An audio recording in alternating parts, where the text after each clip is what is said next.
الله أكبر.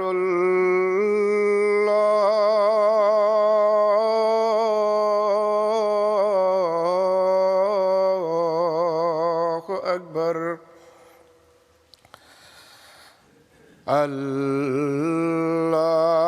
الله أكبر.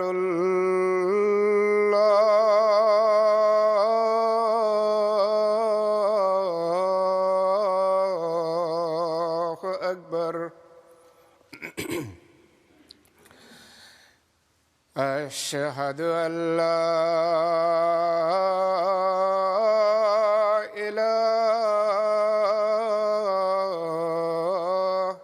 إلا الله. أشهد أن لا إله إلا الله. أشهد أن محمدًا رسول الله.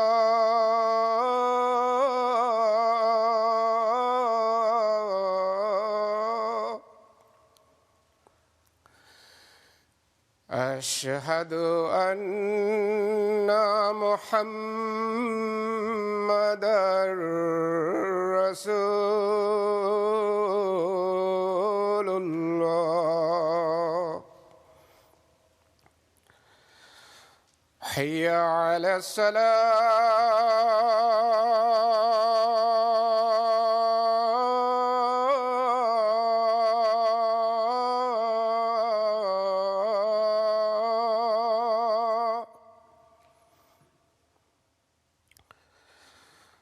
حي على الصلاة.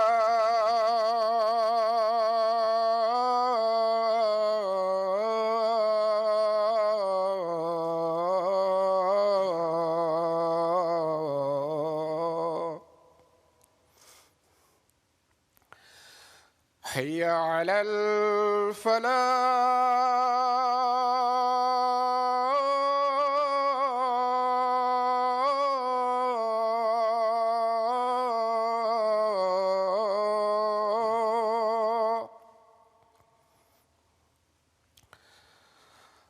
حي على الفلاح.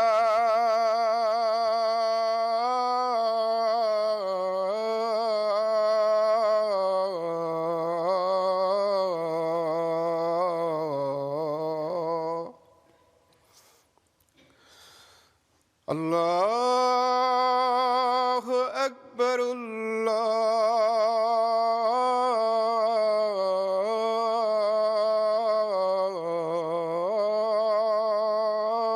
الله أكبر. لا إله إلا الله.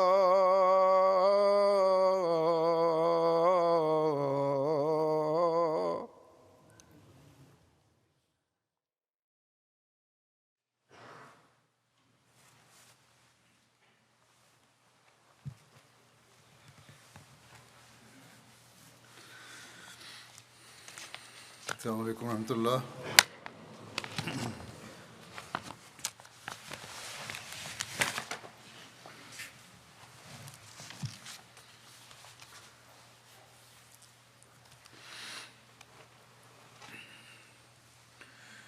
أشهد أن لا إله إلا الله وحده لا شريك له وأشهد أن محمدًا عبده ورسوله. أما بعد فأعوذ بالله من الشيطان الرجيم. بسم الله الرحمن الرحيم. الحمد لله رب العالمين الرحمن الرحيم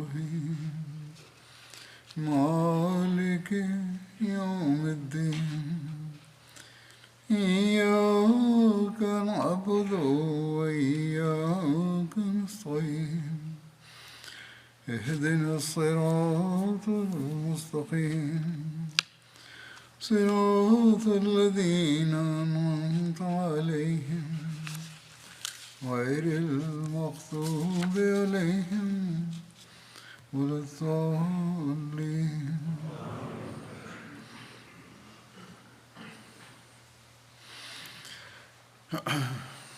जंग उहद के बारे में जिक्र हो रहा है. Masih membahas peristiwa seputar Perang Uhud. Saya akan menceritakan beberapa rincian lebih lanjut mengenai hal ini. Seperti disebutkan, musuh menyebarkan berita bahwa Nabi SAW telah disyahidkan. Berkenaan dengan bagaimana keadaan umat Islam ketika mereka mengetahui berita syahidnya Rasulullah SAW. Rincian mengenai hal ini adalah sebagai berikut. Ketika Ibnu Qamiyah beranggapan bahwa ia telah mensyahidkan Nabi SAW, ia mengumumkan bahwa Muhammad SAW telah syahid. Dikatakan pula bahwa setanlah yang menyampaikan pengumuman tersebut, yang berwujud Ju'al atau Ju'ail bin Surakah. Ju'al adalah seorang muslim awalin dan termasuk di antara golongan ahli suffah, dan Rasulullah SAW kelak mengubah namanya menjadi Umar pada saat pertempuran Khandak. Alhasil, ketika orang-orang mendengar ini, mereka bergegas menuju Ju'al untuk membunuhnya. Namun, Ju'al mengatakan tidak ada sangkut pautnya dengan pengumuman tersebut dan menyatakan bahwa ia tidak membuat pengumuman apapun. Khawat bin Zubair dan Abu Burdah bersaksi bahwa ketika mereka mendengar pengumuman tersebut, Ju'al sedang berperang di samping mereka. Mereka bersaksi bahwa Ju'al tengah ada bersama mereka dan berperang bersama mereka. Dikatakan pula bahwa yang menyampaikan pengumuman ini adalah Azabul Aqabah. Ia mengumumkan 3 kali bahwa Nabi SAW telah syahid. Ada beberapa riwayat mengenai siapa yang membuat pengumuman tersebut. Ada kemungkinan bahwa beragam orang menyaksikan keadaan yang berbeda, dan banyak orang yang menyampaikan pengumuman tersebut, yakni Ibnu Qamiyah, Iblis, dan Azabul Aqabah. Ada juga kemungkinan bahwa ada orang berfitrat setan yang membuat berita tersebut. Ketika berita ini menyebar, beberapa umat Islam berkata, karena Nabi SAW telah wafat, kalian semua harus kembali ke suku kalian, karena mereka akan memberi kalian perlindungan. Mendengar hal ini, sebagian yang lain berkata, jika Nabi SAW syahid, apakah kalian tidak akan berjuang demi agama kalian dan demi risalah Rasulullah SAW hingga kalian kelak menemui Tuhanmu sebagai syahid? Hazrat Sabit bin Dahdah berkata kepada golongan Ansar, wahai golongan Ansar, sekalipun Muhammad SAW telah syahid, Allah Ta'ala masih hidup dan kematian tidak dapat menimpanya. Berjuanglah demi agamamu, niscaya Allah Ta'ala akan memberimu kemenangan dan keberhasilan. Mendengar hal ini, sekelompok Ansar bangkit dan melancarkan serangan bersama Hazrat Sabit terhadap pasukan musyrik yang di dalamnya terdapat Khalid bin Walid, Ikrimah bin Abu Jahal, Amr bin Al-As, dan Zirar bin Al-Khattab. Melihat sekelompok kecil umat Islam melancarkan serangan, Khalid bin Walid melancarkan serangan balik yang hebat terhadap mereka dan mensyahidkan Sabit bin Dahdah dan para rekan Ansarinya. Sehubungan dengan keadaan yang menyedihkan ini, Hazrat Mirza Basir Ahmad Sahib menulis hal berikut dalam buku Sirat Khatamun Nabiyyin. Saat itu, umat Islam terbagi menjadi 3 kelompok. Satu kelompok adalah orang-orang yang melarikan diri dari medan pertempuran setelah mendengar berita bahwa Nabi SAW telah syahid. Namun kelompok ini adalah yang terkecil dari semuanya. Di antaranya termasuk Hazrat Utsman bin Affan juga. Namun, sebagaimana disebutkan dalam Al-Quran, dengan mempertimbangkan keadaan khusus pada saat itu, dan keimanan serta ketulusan yang dimiliki oleh orang-orang ini, Allah Ta'ala telah mengampuni mereka. Di antara orang-orang ini, beberapa bahkan telah sampai di Madinah. Dan dengan cara ini, berita tentang syahidnya Rasulullah SAW dan kekalahan tentara Muslim berhasil sampai di Madinah juga. Ratapan tangis berlangsung di Madinah, dan kaum Muslim, baik laki-laki maupun perempuan, baik tua maupun muda, semua keluar kota dengan perasaan sangat cemas dan bergerak menuju Uhud. Ada pula yang bergegas ke medan pertempuran dan terjun ke barisan musuh seraya menyebut nama Allah. Yakni mereka pun ikut berperang. Kelompok kedua terdiri dari orang-orang yang belum melarikan diri. Namun setelah mendengar berita syahidnya Rasulullah SAW, mereka kehilangan tekad atau merasa tidak ada gunanya untuk berperang. Oleh karena itu, mereka pindah ke satu sisi medan perang dan duduk dengan kepala tertunduk. Kelompok ketiga adalah mereka yang terus berjuang tanpa henti. Beberapa di antara mereka terdiri dari orang-orang yang berkumpul di sekitar Rasulullah SAW dan menunjukkan kehebatan yang belum pernah terjadi sebelumnya. Dan sebagian besar dari mereka bertempur di medan perang yang tersebar satu sama lain. Ketika orang-orang ini dan kelompok kedua mengetahui bahwa Nabi SAW masih hidup, orang-orang ini terus berperang dan mendekat ke sekitar Rasulullah SAW, seperti halnya orang-orang yang tergila-gila. Keadaan perang pada saat itu sedemikian rupa, sehingga pasukan Quraisy bergerak maju dari keempat lini depan, bagaikan gelombang laut yang ganas. Hujan panah dan batu menimpa mereka di medan perang dari segala arah. Setelah menyaksikan keadaan yang bahaya ini, pasukan yang berani mati ini mengitari Rasulullah SAW dan melindungi tubuh beliau SAW yang diberkati dengan tubuh mereka sendiri. Namun meskipun demikian, kapanpun kekuatan serangan musuh meningkat, segelintir orang ini akan terdesak ke sana-sini, dan dalam keadaan ini, terkadang Rasulullah SAW hampir dibiarkan berdiri sendirian. Pada salah satu peristiwa, ada batu yang dilempar oleh Utbah bin Abi Waqqas, saudara Sa'ad bin Abi Waqqas, radhiyallahu anhu yang musyrik, menghantam wajah Rasulullah SAW yang penuh berkah, sehingga gigi beliau patah dan juga bibir beliau terluka. Tak lama kemudian, batu lain yang dilempar oleh Abdullah bin Syahab melukai dahi Rasulullah SAW. Kemudian batu ketiga yang dilemparkan oleh Ibnu Kamiyah menghantam pipi beberkat beliau sehingga dua bagian besi dalam migfar atau helm perang Rasulullah SAW menusuk pipi beliau. Hazrat Sa'ad bin Abi Waqqas begitu marah atas tindakan saudaranya yaitu Utbah, sehingga ia mengatakan bahwa ia tidak pernah merasa begitu bersemangat untuk membunuh musuh, seperti ketika ia membunuh Utbah pada hari Uhud. Hazrat Muslih Maud radhiyallahu an menjelaskan tentang hakikat pengabulan doa. Dalam menerangkan hal tersebut secara mendalam, beliau pun menyebutkan kejadian perang Uhud ini.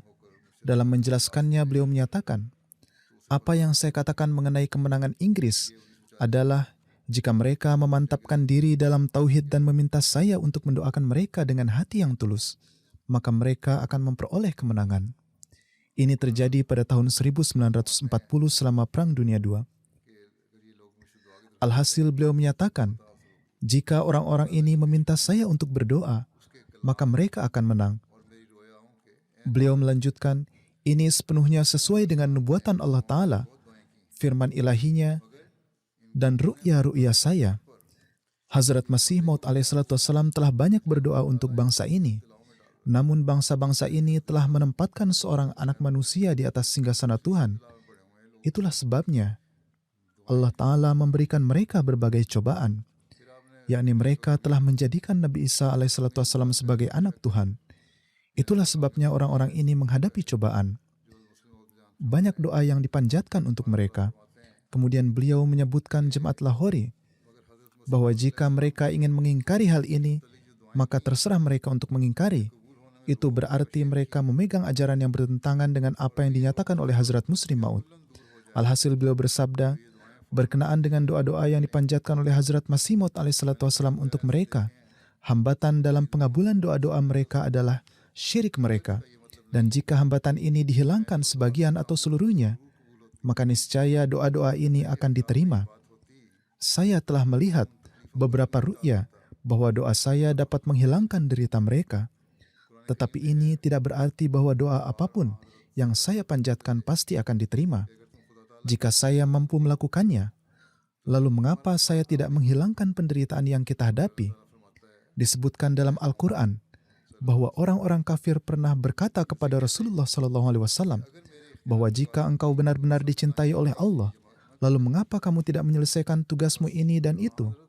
Namun Allah Ta'ala menyatakan bahwa wahai Muhammad SAW, katakanlah kepada mereka, jika aku mampu melakukannya, lalu mengapa aku tidak mengumpulkan semua kebaikan-kebaikan untuk diriku sendiri?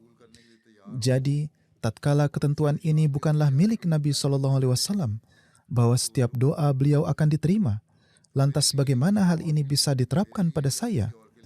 Kemudian ketika ketentuan ini diperuntukkan bagi Rasulullah SAW, yaitu ketika Allah Ta'ala telah siap menerima doa, dan dia berkehendak untuk meneguhkan kehormatan Rasulullah SAW melalui sebuah tanda, maka dia pasti akan mengabulkannya.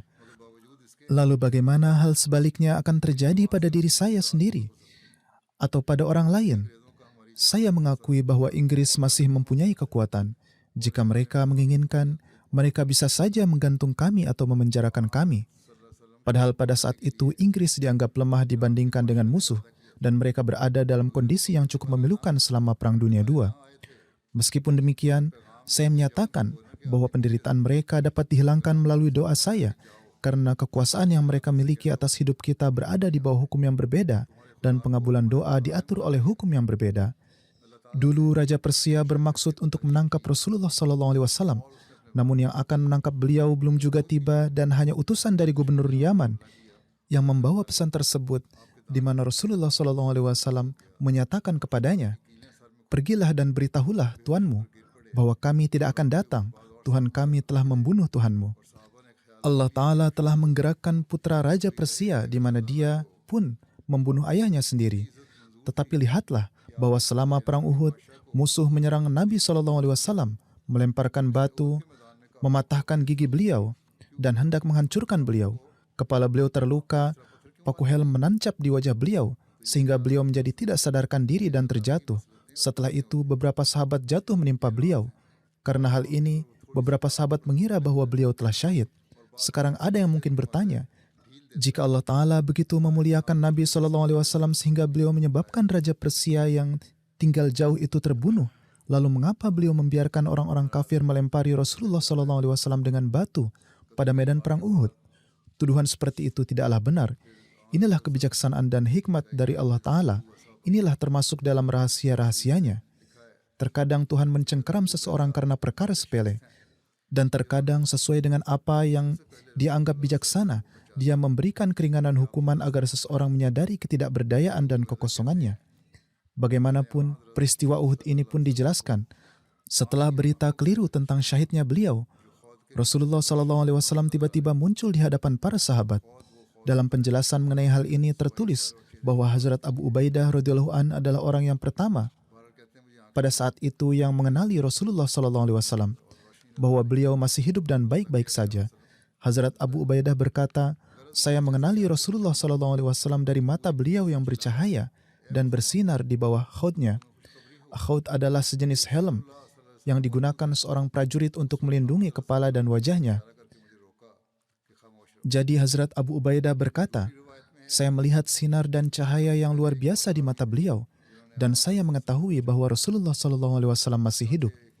Maka begitu aku mengenali beliau, aku berteriak sekuat tenaga, 'Wahai kaum muslim, aku sampaikan kabar gembira kepada kalian bahwa Rasulullah SAW ada di antara kita.'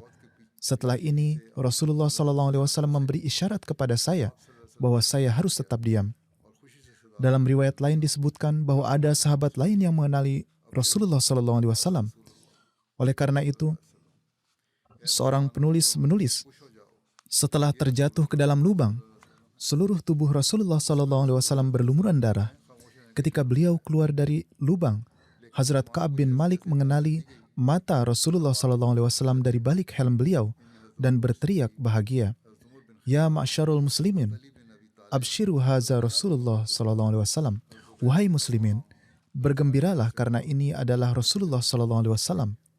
Mendengar hal ini, Rasulullah SAW memberi isyarat kepadanya untuk tetap diam. Namun ketika umat Islam terus menerima berita ini, mereka bergegas menuju Rasulullah SAW. Di antaranya adalah Hazrat Abu Bakar Siddiq, Hazrat Umar bin Khattab, Hazrat Ali bin Abi Talib, Hazrat Talha bin Ubaidillah, Hazrat Zubair bin Awam, Hazrat Haris bin Simha, dan berbagai umat Islam lainnya. Rasulullah SAW bersama para sahabatnya berlindung di sebuah lembah di Gunung Uhud. Sepanjang perjalanan, setiap kali ada serangan yang dilancarkan musuh, para sahabat Rasulullah SAW melawan dengan keras. Dalam buku-buku tertentu diceritakan bahwa ketika pertempuran tiba-tiba berubah, situasi pertempuran menjadi sangat berbahaya dan genting. Tiba-tiba Rasulullah SAW muncul di antara Hazrat Sa'ad bin Mu'az dan Hazrat Sa'ad bin Ubadah, dan para sahabat dapat mengenali beliau dari cara berjalannya. Pada saat itu mereka disegarkan kembali dengan semangat dan seolah-olah mereka tidak mengalami kekalahan atau kerugian apapun. Ketika semua umat Islam melihat Rasulullah SAW, mereka semua dengan penuh semangat berkumpul di sekitar Rasulullah SAW dan beliau membawa mereka menuju celah gunung. Pada saat itu Hazrat Abu Bakar, Hazrat Umar, Hazrat Ali, Hazrat Zubair dan Hazrat Haris bin Simha sedang bersama Rasulullah SAW. Hazrat Khalifatul Masih Tsani bersabda, "Karena serangan terhadap umat Islam sangat tidak terduga, umat Islam menjadi sangat cemas dan tidak mampu melawan musuh karena mereka tercerai-berai. Musuh menguasai medan perang dan para sahabat karena putus asa mulai berlari menuju Madinah dan hanya 12 sahabat yang tersisa di sekitar Rasulullah SAW. Bahkan ada suatu masa ketika hanya 3 sahabat yang tersisa di sekitar Rasulullah SAW. Musuh secara khusus menembakkan anak panah ke arah Rasulullah SAW pada saat itu. Dan meskipun situasi berbahaya, Rasulullah SAW tetap tegas melawan musuh dan tidak beranjak dari posisi beliau. Musuh tiba-tiba mendesak ke depan dengan kuat dan beberapa sahabat yang tersisa juga terdorong mundur. Rasulullah SAW terluka dan terjatuh ke dalam sebuah lubang, dan beberapa sahabat yang melindungi Rasulullah SAW syahid dan tubuhnya menimpa Rasulullah SAW. Untuk sementara waktu Rasulullah SAW tidak terlihat oleh para sahabat, dan berita tersebar di kalangan pasukan bahwa Rasulullah SAW telah syahid. Berita ini sangat mengejutkan, dan kekuatan mereka yang tersisa menjadi hilang. Para sahabat yang berada di sekitar Rasulullah SAW pada saat itu, yang masih hidup, mengeluarkan jenazah tersebut dan melarik Nabi SAW keluar dari lubang dan berjaga di sekitar beliau.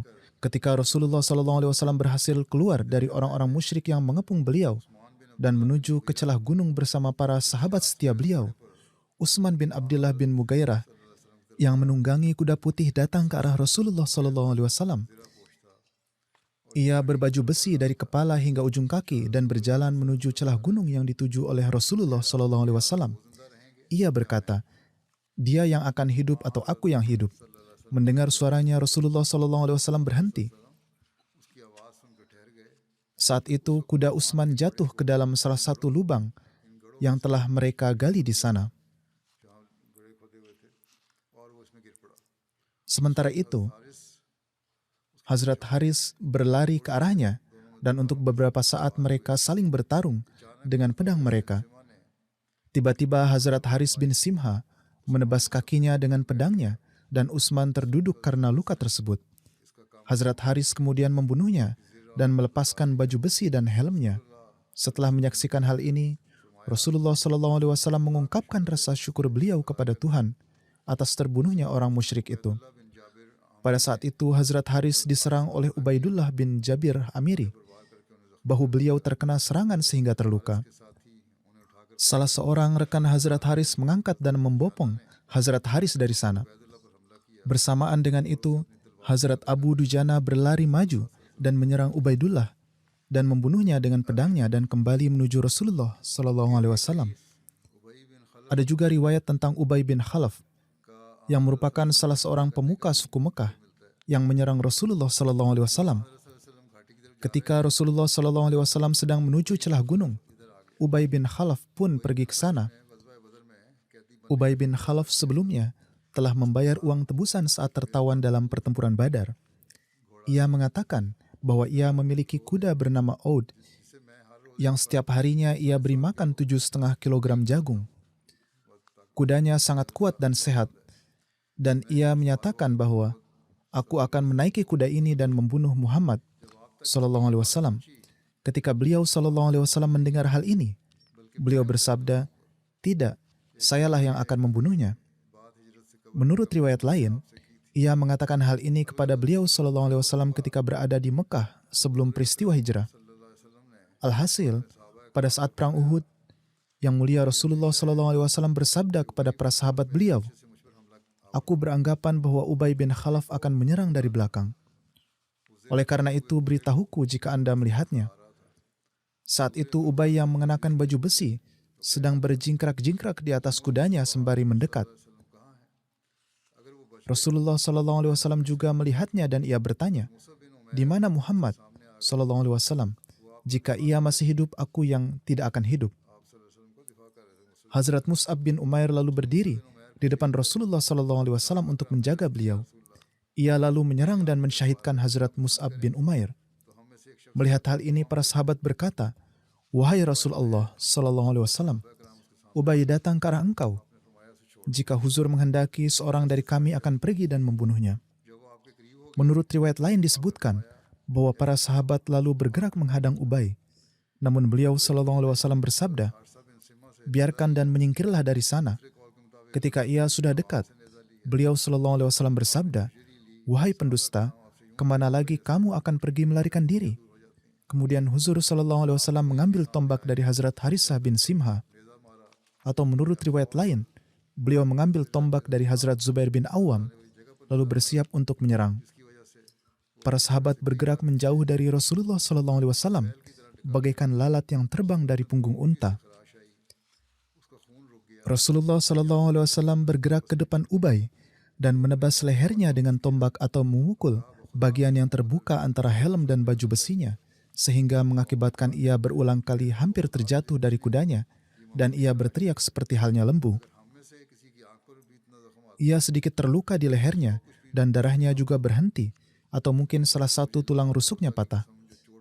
Ia lalu kembali ke kaumnya dan berkata, "Demi Tuhan, Muhammad Arabi SAW telah membunuhku."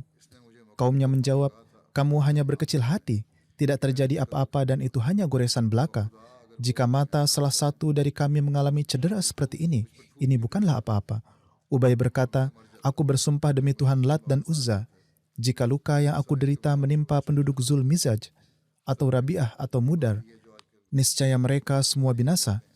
Dia, yaitu Nabi SAW telah memberitahuku di Mekah bahwa dia akan membunuhku.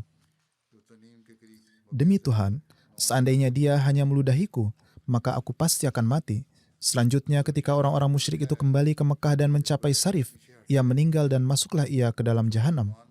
Sarif adalah sebuah lembah besar yang sekarang dikenal dengan nama Nawariyah. Pada peristiwa Hujjatul Wida, ini adalah manzil atau perhentian ketujuh yang dilakukan oleh Rasulullah SAW dari Madinah yang berada di dekat Tan'im, kira-kira 9 atau 10 mil dari Mekah. Hazrat Mirza Basir Ahmad Sahib menulis, "Ketika kaum Quraisy mundur sampai batas tertentu dan kaum muslim yang berada di medan pertempuran lalu mengetahui keadaan Rasulullah SAW, mereka lantas berkumpul di sekeliling beliau. Bersama para sahabat ini, Rasulullah SAW perlahan-lahan mulai naik ke atas gunung dan mencapai celah gunung yang aman. Di tengah perjalanan, Ubay bin Khalaf, seorang pemimpin Mekah, melihat beliau SAW. Karena dibutakan oleh permusuhan dan kedengkian, ia pun berlari ke arah beliau SAW sambil meneriakkan kata-kata, 'La najauta in naja.' Jika Muhammad SAW lolos hidup-hidup, maka aku akan mati." Para sahabat hendak menahannya, namun Rasulullah SAW bersabda, "Biarkan dia bergerak ke arahku." Ketika ia berada dalam jarak dekat dengan beliau SAW, beliau SAW mengambil tombak dan melancarkan satu tebasan, dan dengannya ia berputar dan jatuh ke tanah. Kemudian ia berdiri dan melarikan diri sembari berteriak. Meskipun lukanya tidak terlalu parah, ia pun mati sebelum mencapai Mekah. Alhasil Rasulullah SAW bersama para sahabat beliau pun tiba di celah gunung. Sehubungan dengan peristiwa ini, Ibnu Ishaq menyatakan, setelah tersebarnya berita bohong bahwa Rasulullah SAW telah disyahidkan dan kaum muslim pun tercerai-berai, orang pertama yang melihat beliau SAW adalah Hazrat Ka'ab bin Malik. Hazrat Ka'ab meriwayatkan, saya melihat mata Rasulullah SAW yang penuh cahaya di antara celah helm beliau dan dengan lantang berseru, wahai umat Islam, bergembiralah karena Rasulullah SAW ada di sini. Mendengar hal ini, beliau SAW memberi isyarat dengan tangan beliau untuk tetap diam. Ketika kaum muslim mengenali wujud Rasulullah SAW, mereka lalu bergerak menuju ke celah gunung bersama beliau SAW. Bersama beliau SAW ada Hazrat Abu Bakar Siddiq, Hazrat Umar, Hazrat Ali, Hazrat Talha bin Ubaidillah, Hazrat Zubair bin Al-Awwam, Hazrat Haris bin Simha, dan berbagai sahabat lainnya. Tatkala Rasulullah SAW dan para sahabat sedang duduk di bebatuan celah gunung, tiba-tiba sekelompok orang Quraisy sampai ke atas gunung. Khalid bin Walid termasuk di dalamnya. Mereka melihat musuh di atas mereka. Rasulullah SAW berdoa, Allahumma innahu la yambagi lahum in ya'launaha. Allahumma la quwwata lana illa bika. Wahai Allah, janganlah biarkan mereka menang atas kami. Wahai Allah, kami tidaklah mempunyai kekuatan apapun kecuali bersamamu. Segera Hazrat Umar Faruk bersama sekelompok muhajirin maju melawan mereka dan memukul mundur mereka sehingga akibatnya mereka terpaksa turun dari gunung. Telah disebutkan dalam kitab Sirat Khatamun Nabiyyin sebagai berikut. Ketika Rasulullah SAW tiba di celah gunung, ada satu regu pasukan Quraisy yang dipimpin oleh Khalid bin Walid berusaha untuk menaiki gunung dan melancarkan serangan. Namun atas perintah Rasulullah SAW, Hazrat Umar bersama beberapa muhajirin menghadapi mereka dan memukul mundur mereka. Terkait peristiwa ini ada juga sebuah riwayat yang tertera dalam salah satu rujukan sejarah, yaitu Hazrat Zubair menyatakan, pada hari perang Uhud, Rasulullah SAW mengenakan 2 zirah. Beliau SAW hendak menaiki gunung, namun karena beratnya zirah tersebut dan juga beliau telah menderita kelelahan karena kehilangan banyak darah akibat luka di kepala dan wajah, maka beliau pun tidak dapat menaikinya. Hazrat Talha berlutut dan Rasulullah SAW meletakkan kaki beliau di atas pundaknya dan dengan ini beliau menaiki gunung. Hazrat Zubair menerangkan, saat itu saya mendengar Rasulullah SAW bersabda, Talha telah menjadikan surga wajib atas dirinya. Dalam riwayat lain tertera, Rasulullah SAW hendak naik ke atas gunung, namun ketika beliau akan naik, darah mengucur dari luka di kepala beliau yang berberkat, dan karena kelelahan, beliau tidak sanggup naik. Selain itu, beliau pun membawa beban 2 zirah. Ketika menyaksikan hal ini, Hazrat Talha bin Ubaidillah dengan segera berlutut di depan beliau SAW dan beliau diangkat ke atas bahu Talha. Pada saat inilah beliau SAW bersabda, surga wajib bagi Talha karena kebaikannya ini. Seperti telah disebutkan bahwa dalam peperangan ini gigi Rasulullah SAW yang berberkat pun tanggal. Berkenaan dengan hal ini, Hazrat Aisyah meriwayatkan bahwa Hazrat Abu Bakar radhiyallahu anhu saat menyebutkan tentang hari perang Uhud beliau bersabda, hari itu adalah milik Talha. Hazrat Abu Bakar kemudian menyebutkan rinciannya sebagai berikut. Saya termasuk orang-orang yang kembali ke dekat Rasulullah SAW. Ketika saya kembali, saya melihat ada seseorang yang bertempur demi melindungi Rasulullah SAW. Perawi menuturkan, saya yakin beliau, yaitu Hazrat Abu Bakar bersabda bahwa sahabat itu tengah melindungi Rasulullah SAW. Hazrat Abu Bakar lalu mengatakan, saya berkata pada diri saya sendiri, saya berharap orang itu adalah Talha. Saya kehilangan kesempatan. Tapi jauh di lubuk hati, saya berharap jika saja orang ini termasuk dalam suku saya, karena ini akan sangat membahagiakan bagi saya. Inilah yang dipikirkan Hazrat Abu Bakar pada saat itu. Hazrat Abu Bakar radhiyallahu anhu lebih lanjut menuturkan, ada seseorang di antara saya dan Nabi SAW yang tidak dapat saya kenali, padahal saya berada lebih dekat dengan Rasulullah SAW daripada orang itu. Namun ia berlari sangat cepat, sehingga saya tidak dapat mengikutinya. Ketika saya mengamati dengan seksama, saya menyadari bahwa itu adalah Hazrat Abu Ubaidah bin Jarrah. Lalu saya tiba di dekat Rasulullah SAW.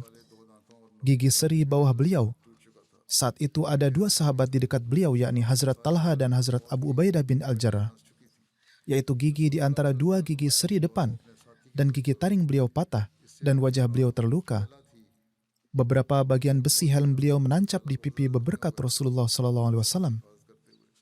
Rasulullah SAW bersabda, "Pergilah kalian berdua untuk memeriksa temanmu."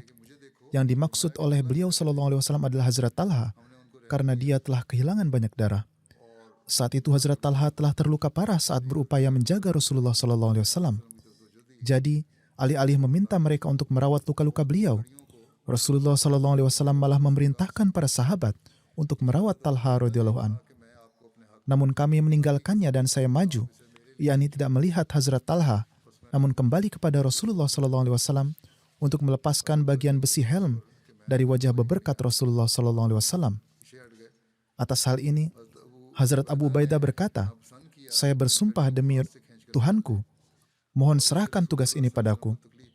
Oleh karena itu, saya serahkan ini pada Abu Ubaidah.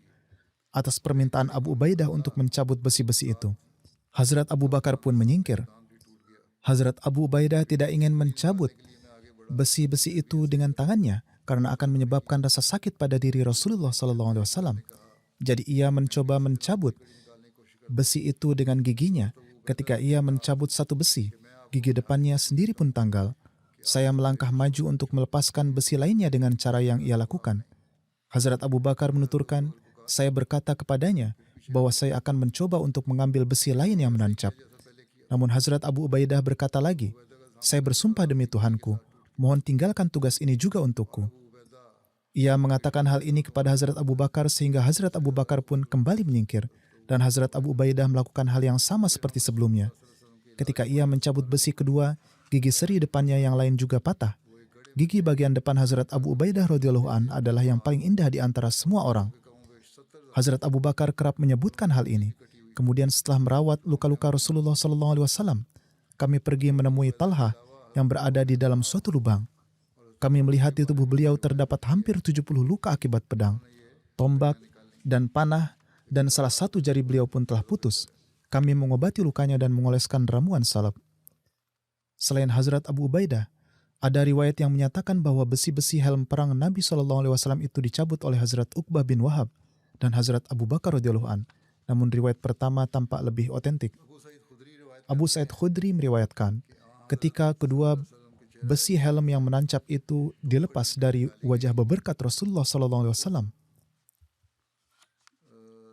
darah mulai mengalir, seolah-olah air meluap dari kantong berisi air. Malik bin Sinan mulai menghisap darah tersebut dengan menggunakan mulutnya. Rasulullah SAW bersabda, "Apakah kamu meminum darah?"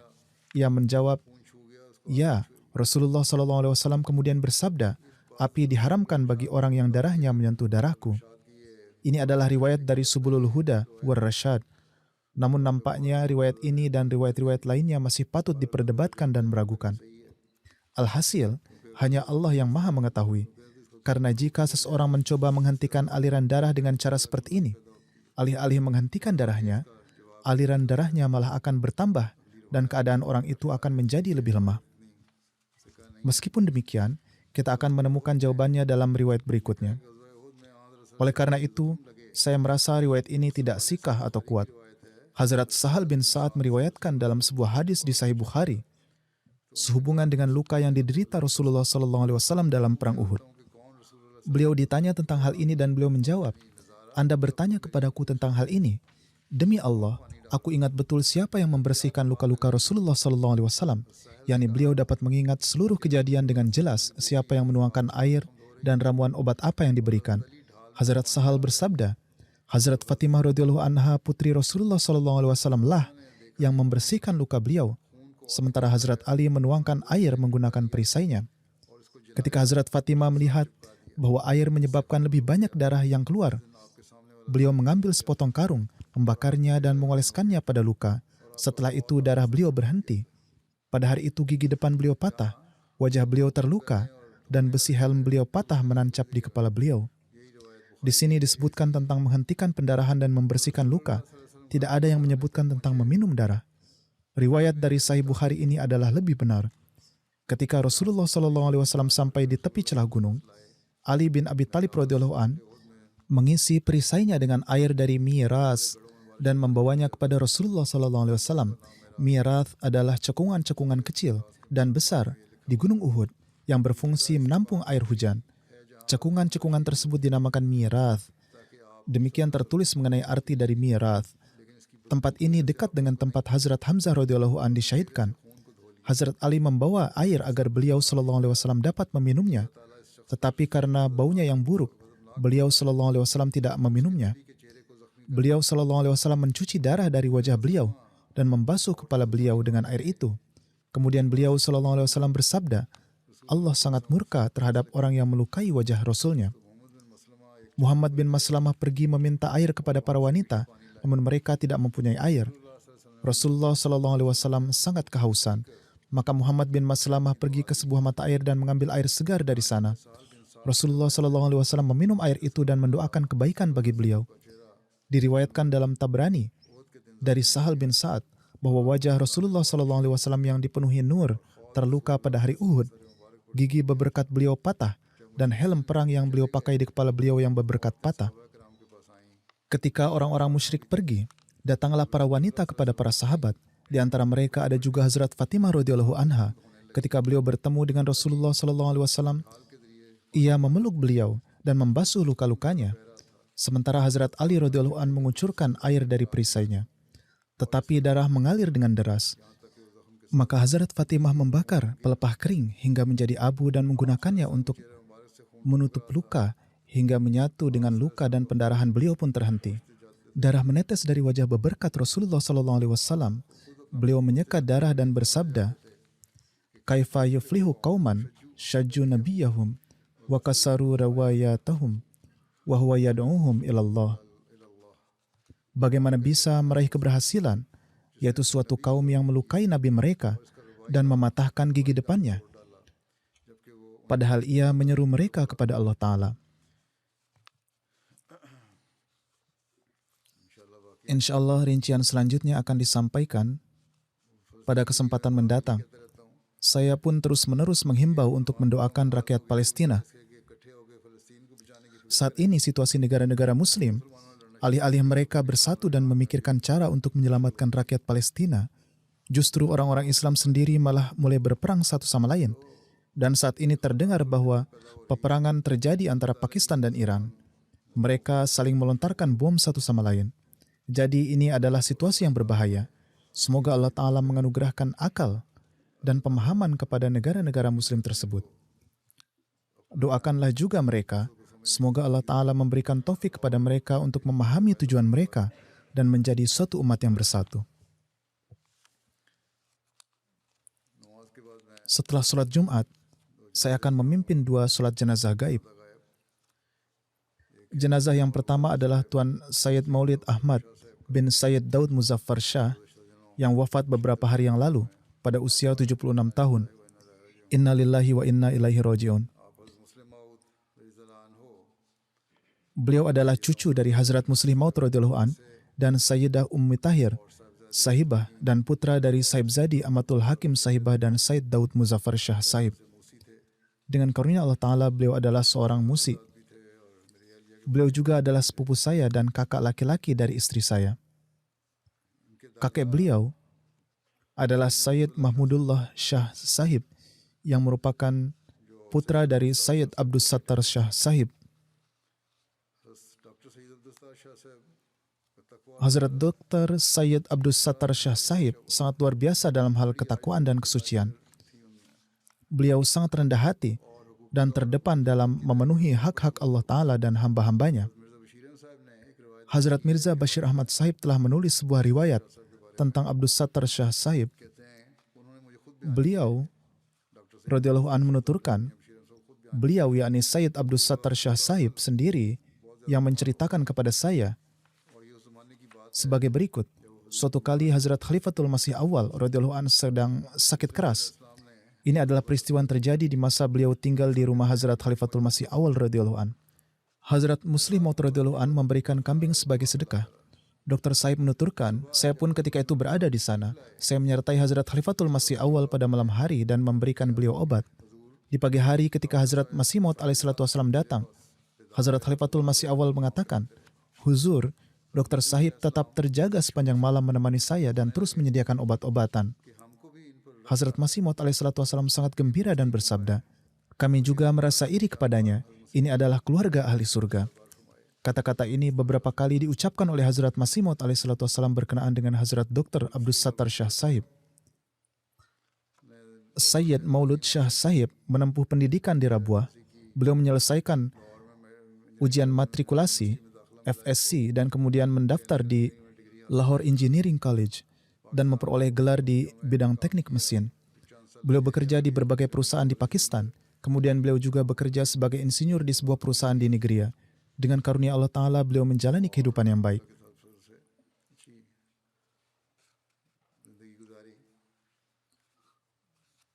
Pernikahan beliau dibacakan oleh Hazrat Khalifatul Masih Salis rahimahullah. Dalam khutbah beliau, Hazrat Khalifatul Masih Salih rahimahullah ta'ala bersabda bahwa hubungan dalam sebuah pernikahan ibarat mencangkok pohon yang harus dirawat dengan sangat hati-hati sejak awal.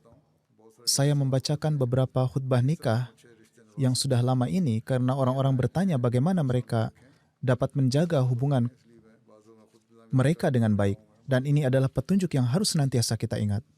Inilah sebabnya terkadang saya menyebutkan petunjuk-petunjuk para khalifah sebelumnya dalam khutbah saya. Alhasil, Hazrat Khalifatul Masih Salis rahimahullah bersabda, hubungan dalam sebuah pernikahan harus dirawat dengan hati-hati sejak awal. Menurut petunjuk Al-Quran, cangkokan ini harus diikat dengan untaian qaul sadid atau perkataan yang jujur.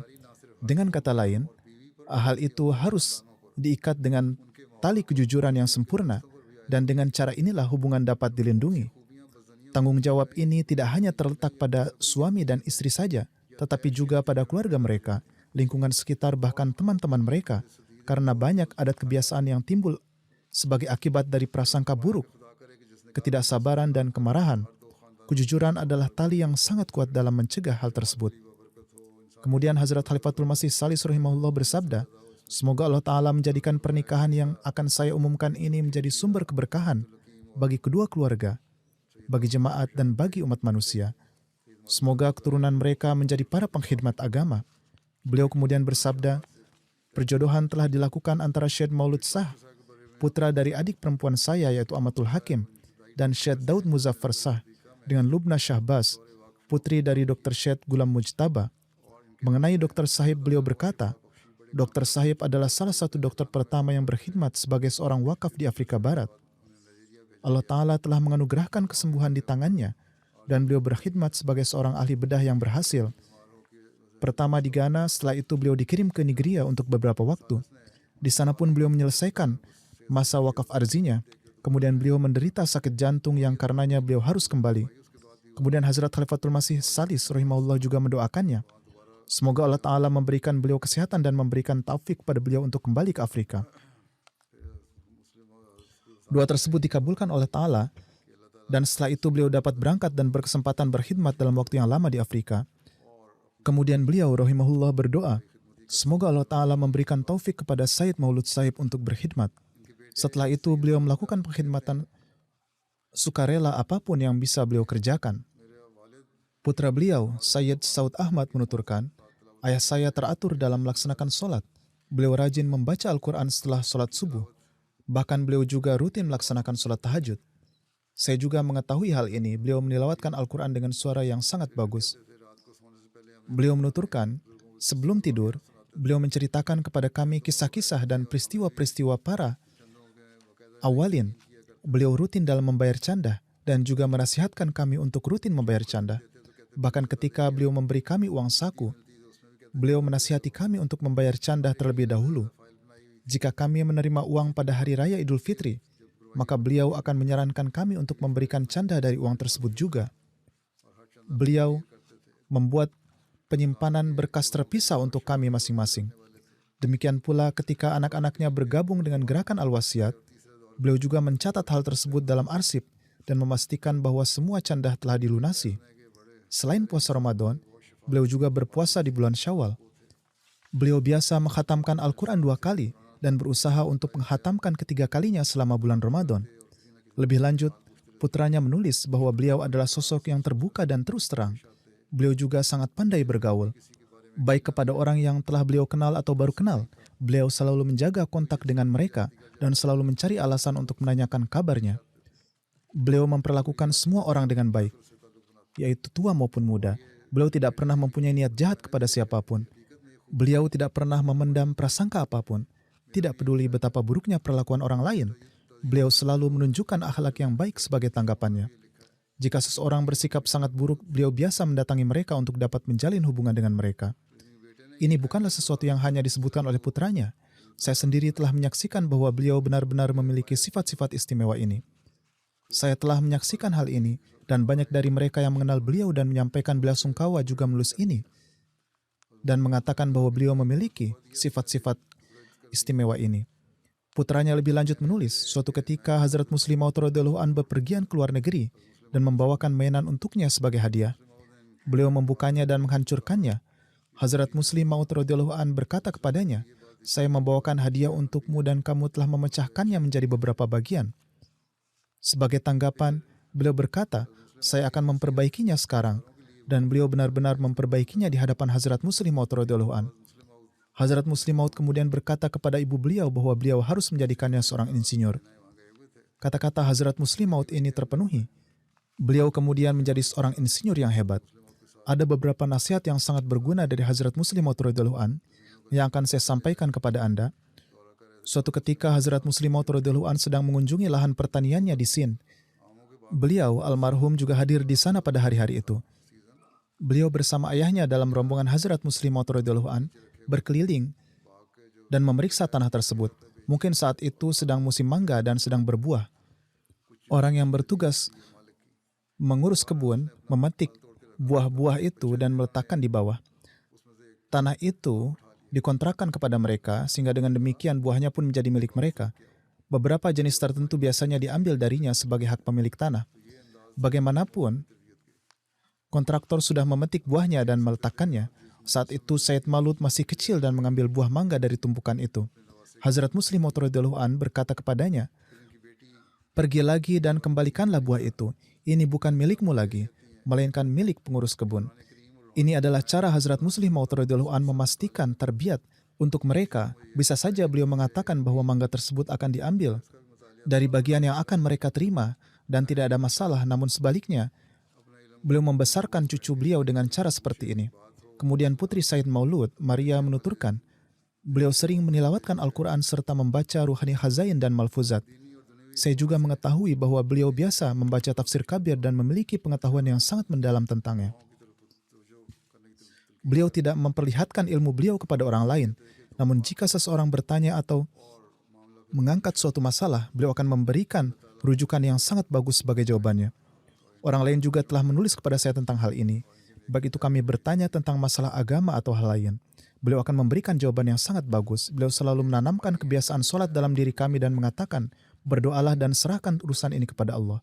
Semoga Allah Ta'ala memberikan ampunan dan rahmatnya kepada beliau, menjaga istri dan keturunan beliau dan memberikan taufik kepada mereka untuk dapat meneruskan kebaikan-kebaikan beliau. Saudara beliau, Sayyid Sahib, juga menulis kepada saya bahwa salah satu keistimewaan beliau adalah beliau selalu menjadi orang pertama yang memberi ucapan selamat dalam kebahagiaan dan menyampaikan simpati dalam momen kesedihan. Misalnya jika ada yang sakit, maka beliau yang pertama kali datang untuk menjenguk. Tuan Hanif Mahmud, seorang mubalik, menulis, saya berkenalan dengan beliau di Islamabad.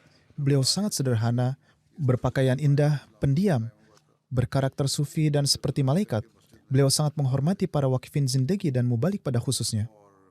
Ketika beliau datang ke Rabuah, beliau menjunjung tinggi hubungan yang telah kami jalin di Islamabad. Beliau sering mencari saya di masjid untuk bertemu dengan saya. Kapanpun kami meminta doa dari beliau, beliau selalu menjawabnya dan setelah itu mendoakannya. Beliau menanyakan bagaimana keadaannya. Semoga Allah Ta'ala memberikan taufik kepada anak keturunan beliau untuk dapat meneruskan kebaikan-kebaikan beliau. Jenazah yang kedua adalah yang terhormat Tuan Ikmit Ag Muhammad. Beliau adalah ketua jemaat lokal Mahdi Abad di wilayah Dori, Burkina Faso. Beliau wafat beberapa hari yang lalu pada usia 65 tahun. Innalillahi wa inna ilaihi raji'un. Beliau meninggalkan 2 orang istri, 10 putra dan 5 putri. Mubalik in charge di sana menulis, beliau adalah seorang yang sangat kuat dan sehat. Baru-baru ini saya pergi ke Dori untuk mengunjungi keluarga para syuhada dan beliau sendiri yang menempatkan keluarga-keluarga tersebut di rumah mereka. Jemaat telah membangun rumah baru untuk keluarga para syuhada dan beliau membantu mereka untuk tinggal di sana. Setelah 2 hari, beliau kembali ke rumah. Saat itulah beliau pingsan. Beliau menderita serangan jantung parah dan wafat. Pada tahun 1999, beliau mendapat karunia menerima Ahmadiyah. Setelah menjadi seorang Ahmadi, beliau pindah ke Mahdi Abad untuk tinggal bersama Tuan Al-Haj Ibrahim Bidga. Beliau biasa pergi bersama Tuan Al-Haj Ibrahim Bidga ke desa-desa terdekat untuk bertablik. Melalui tabliknya, beliau mendirikan banyak jemaat lokal baru. Beliau adalah pegawai pemerintah dan bekerja sebagai penjaga hutan di Kementerian Satwa dan Alam Liar. Beliau kehilangan pekerjaan karena meningkatnya jumlah teroris yang beroperasi di wilayah tersebut. Saat panen, beliau biasa memisahkan bagian hasil panen yang diperuntukkan bagi zakat dari para anggota. Beliau menghitung semua zakat dan menyerahkannya ke sekretaris mal dan menerima kwitansinya. Beliau juga mendapatkan taufik menjabat sebagai ketua jemaat lokal di Mahdi Abad selama 5 tahun. Beliau sangat lembut dan lurus hati. Beliau tidak pernah marah. Saat teroris menyerang Mahdi Abad pada 11 Januari 2023, beliau sudah pulang ke rumah setelah sholat maghrib. Setelah kejadian itu, terjadi ketakutan yang sangat besar di kalangan anggota jemaat. Akibat kesyahidan tersebut, masyarakat pun ikut terguncang. Beliau meyakinkan dan menghibur semua orang. Ketika saya memerintahkan beliau lagi untuk memindahkan penduduk dari Mahdi Abad ke Dori, beliau berupaya melaksanakan hal ini dengan sangat gigih. Beliau menguatkan orang-orang dan menyediakan tempat tinggal untuk mereka. Beliau membuat pengaturan agar semua anggota dipindahkan ke Dori di bawah pengawasannya, dan hingga kewafatannya, beliau mengurus kebutuhan semua keluarga para syuhada. Tuan Rana Faruk, seorang mubalik di Dori, menulis, setiap hari setelah sholat subuh, beliau pergi menyampaikan salam kepada seluruh keluarga para syuhada dan menanyakan keadaan mereka. Jika ada masalah, maka kami akan berusaha untuk menyelesaikannya. Saat ini terdapat sekitar 800 anggota yang terkena dampak di berbagai jemaat lokal di Dori. Beliau memperhatikan kebutuhan mereka semua. Beliau selalu siap mengkhidmati mereka. Beliau sangat teratur dalam melaksanakan sholat dan selalu bekerja sama sepenuhnya dengan nizam jemaat.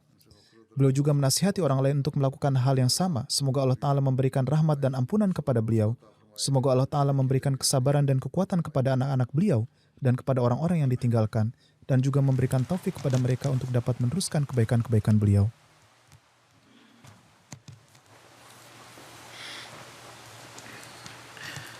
Alhamdulillah, nahmaduhu wa nasta'inuhu wa nastaghfiruh. ونؤمن به ونتوكل عليه ونعوذ بالله من شرور أنفسنا ومن سيئات أعمالنا من يهده الله فلا مضل له ومن يضلل فلا هادي له ونشهد أن لا إله إلا الله ونشهد أن محمدا عبده ورسوله عباد الله رحمكم الله إن الله يأمر بالعدل والإحسان وإيتاء ذي القربى وينهى عن الفحشاء والمنكر والبغي